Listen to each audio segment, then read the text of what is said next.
Secrets Under the Yellow Light.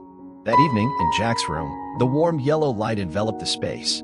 Outside, a light drizzle fell silently, creating a quiet atmosphere, almost isolated from the noisy world beyond the window. Jack and his mother sat opposite each other at the small wooden table, sipping hot tea. Suddenly, his mother glanced around, then leaned forward and whispered, "Have you noticed? Lately, Uncle Tien's father seems very strange." Jack looked up, his eyes reflecting surprise. "Strange how, Mom?" he asked, his voice tinged with curiosity. His mother pondered, her brows slightly furrowed as if sifting through fragmented memories. "Yesterday, I accidentally overheard him talking on the phone. His accent didn't sound local at all. And another time, I saw him holding a piece of paper. It looked like a letter from abroad." Jack leaned closer, his curiosity piqued. "What do you think that means?" he asked. His mother nodded slowly, her eyes clouded with thought. "I'm not sure, but there are too many strange coincidences. I remember Tien once told me her biological mother passed away when she was very young. Her father rarely talks about the past. I've also looked through their family tree, but it's incomplete." Jack sat in silence, his hand unconsciously tightening around the porcelain cup. "Then I have to clarify this," he said firmly. "Not out of curiosity, but because I want to know if Tien's family is hiding something from her. She deserves to know the truth." His mother gently placed her hand on his, smiling softly. "Me too, Jack. I'm not being nosy. I just want to protect Tien. She's a good person." With determination ignited, Jack and his mother began to plan. "I have an old friend who works at the district registry office," his mother said confidently. "She's very discreet. I'll ask her to check the original records in Tien's birth certificate." Jack nodded in agreement. "And I'll find an opportunity to talk to the elderly in the village. Maybe someone remembers that family's past." His mother looked at him, her eyes gleaming with pride. "You truly are my son," she said. "Just like your father back in the day, everything is done carefully and calmly." The next morning, Jack went to the village tea shop. The place had a rustic charm with old wooden tables and chairs, the scent of freshly brewed tea wafting through the air, mingling with the soft chatter of a few customers. Jack sat down opposite an 80-year-old man, a close friend of Tien's grandfather. He skillfully started the conversation. "Sir, what did you and Tien's father do in the past?" he asked, pretending it was a casual inquiry. The old man took a sip of tea and replied slowly, "Well, it was very strange back then. Suddenly, he brought home a little girl that was Tien. His wife had just passed away not long before, but no one in the village knew who the child's biological father was." Jack leaned forward, lowering his voice. "Didn't anyone wonder about it, sir?" The old man glanced around, then leaned closer to Jack and whispered. Everyone was curious, but he was very secretive. There was a rumor that a strange man with dark skin, speaking with a northern accent, had lived nearby for a while and then disappeared. Jack suddenly recalled his mother's mention of the letter from abroad. "Do you remember that person's name?" he pressed. The old man furrowed his brow, trying to recall. "I think it was Khan or Kai or something. I'm not sure. But after the fire that year, all related documents were burned, and no one mentioned it again." That evening, Jack's mother received a message from her friend at the registry office. She opened her phone and read aloud. Tien's original birth certificate has the father's name crossed out. It might have been added later. Her eyes filled with concern. "Jack, perhaps Tien has never known the truth about her origins." Jack clenched his fists, his eyes blazing with determination. "Then I will find out. I don't want Tien to be hurt by these secrets." One day, while helping his grandfather clean the old bookshelf, Jack accidentally dropped a photo. He picked it up, frowning at the man standing next to an old warehouse in the picture. "Grandpa, isn't this Tien's father?" he asked. His grandfather nodded. "Yes, it's him. But look closely, this photo has the stamp of a large transportation company, and there's a logo on his shirt." Jack was stunned. "This is the company our family used to work with." Back home, Jack's mother flipped through old files. She discovered that the file of Tien's father, named Kai Vusi, had been edited multiple times. "There's a name here," she whispered. "Nguyen Van Dat, one of his old henchmen. Is he behind all this?" That night, Jack secretly met with lawyer men.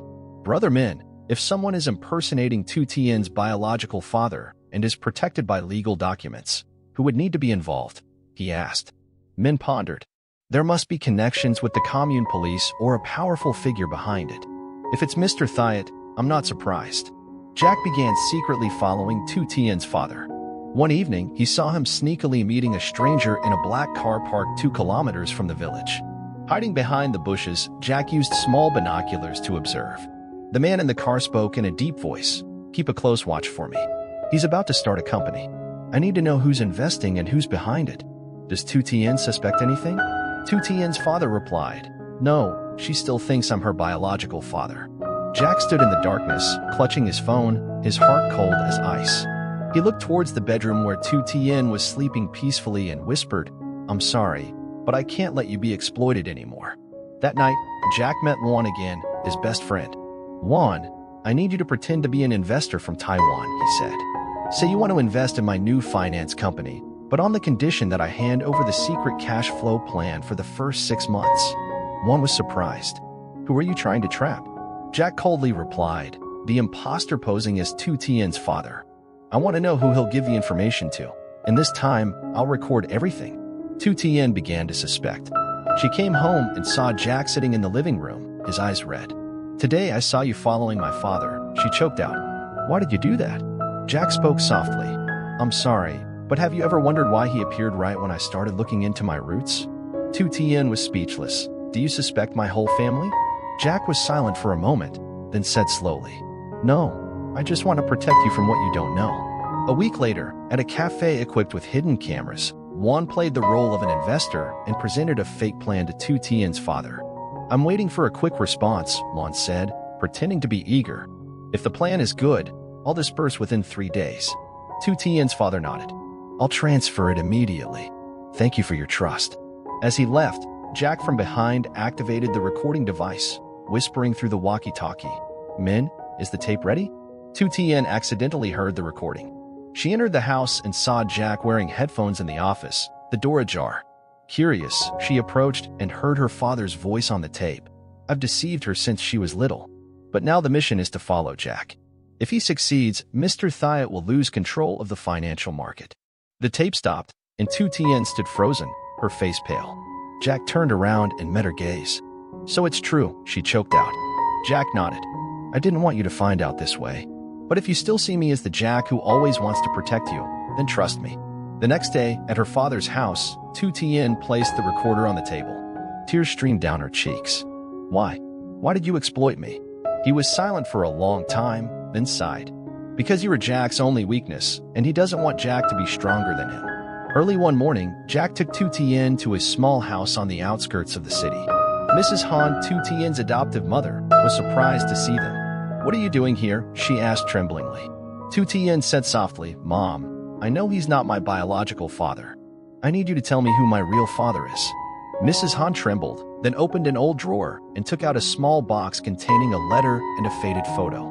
"Your real father is Lam Kwang Dung, a doctor who used to work at Bin Duong Hospital," she said, tears rolling down.